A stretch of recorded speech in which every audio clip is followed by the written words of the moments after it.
Que pensez-vous de la vulnérabilité? C'est un mot, lorsque je l'emploie, je vois la réaction, c'est un mot qui fait réagir. Et souvent, vulnérabilité égale fragilité. Et si on voyait ça autrement? En communication, la vulnérabilité peut être un très gros avantage parce que lorsqu'on est capable d'identifier quelque chose que l'on vit, que l'on ressent et de le nommer, ben, ça nous rend peut-être plus solides aux yeux de l'autre. Qu'en pensez-vous? Un exemple concret. Je suis devant un groupe et je ressens un stress assez intense. La plupart de mes clients vont tenter de le masquer. Alors, il y a un assèchement de la bouche, les mains qui deviennent moites et qui tremblotent un peu, et la personne lutte intérieurement pour éviter que ça paraisse. Mais évidemment, les gens le reçoivent, le perçoivent. Dans la salle, ils ressentent la personne qui est sur scène et ça se fait en à peine quelques dizaines de millisecondes. Le corps, en fait, perçoit l'énergie, l'émotion de l'autre avant qu'on en soit conscient. Ça, c'est reconnu en neurosciences. Ce que je propose, c'est une stratégie totalement différente. Lorsque vous êtes devant un groupe, vous ressentez ce stress qui monte.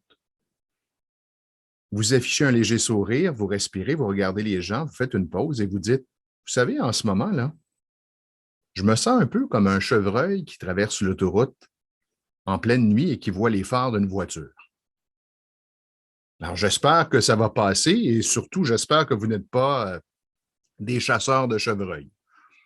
Ça peut être une blague, ça peut être simplement de nommer ce que vous ressentez, peu importe ce avec quoi vous êtes à l'aise.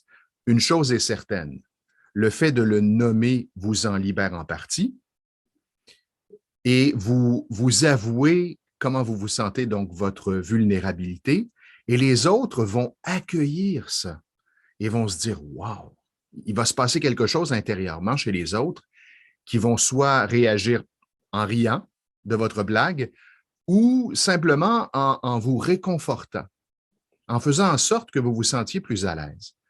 Et après, ça devient tellement plus facile.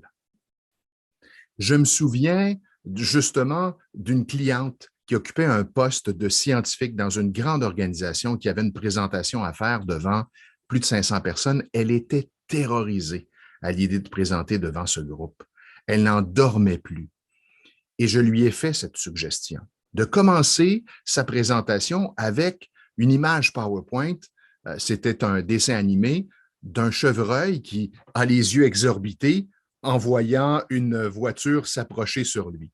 Elle a débuté avec ça en nommant simplement, si vous croyez que ce qui est maintenant présenté à l'écran, c'est une erreur et que c'est une photo ou une image de la présentation de ma jeune fille, ben, je vous confirme que non.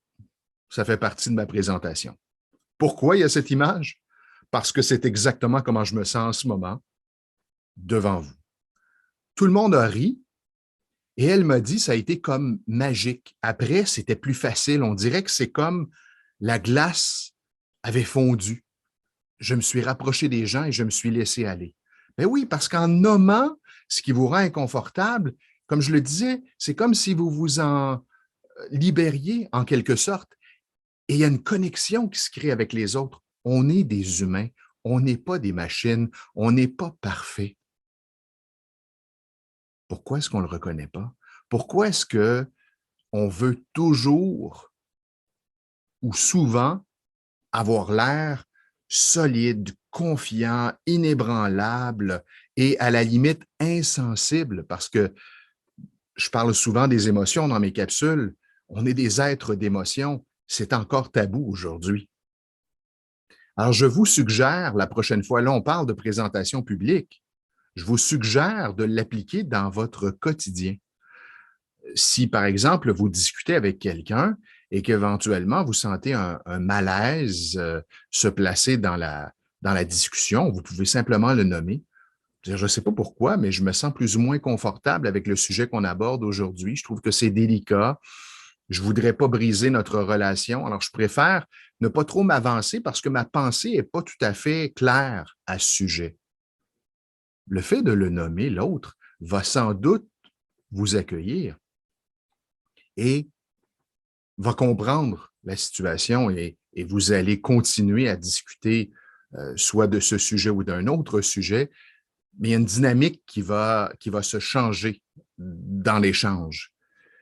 Alors, je vous invite à connecter avec ce qui se passe en vous et à oser le nommer dans vos mots, selon votre style, votre personnalité, pour ensuite voir qu'est-ce que ça change dans votre expérience de communication.